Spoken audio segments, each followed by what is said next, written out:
नीतिवचन 2।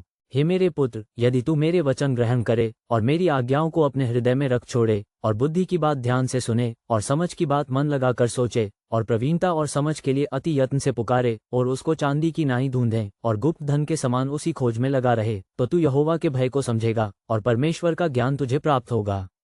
क्योंकि बुद्धि यहोवा ही देता है, ज्ञान और समझ की बातें उसी के मुंह से निकलती हैं। वो सीधे लोगों के लिए खरी बुद्धि रख छोड़ता है, जो खराई से चलते हैं उनके लिए वह ढाल ठहरता है। वह न्याय के पथों की देखभाल करता और अपने भक्तों के मार्ग की रक्षा करता है।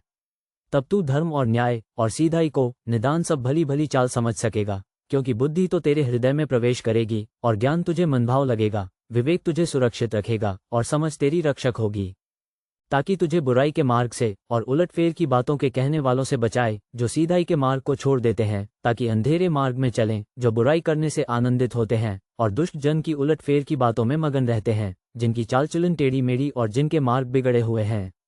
तब तू पराई स्त्री से भी बचेगा, जो चिकनी चुपड़ी बातें बोलती है और अपनी जवानी के साथी को छोड़ देती और जो अपने परमेश्वर की वाचा को भूल जाती है। उसका घर मृत्यु की ढलान पर है और उसी डगरे मरे हुओं के बीच पहुंचाती हैं। जो उसके पास जाते हैं उनमें से कोई भी लौटकर नहीं आता और न वे जीवन का मार्ग पाते हैं। तू भले मनुष्यों के मार्ग में चल और धर्मियों की बाट को पकड़े रह, क्योंकि धर्मी लोग देश में बसे रहेंगे और खरे लोग ही उसमें बने रहेंगे। दुष्ट लोग देश में से नाश होंगे और विश्वासघाती उसमें से उखाड़े जाएंगे।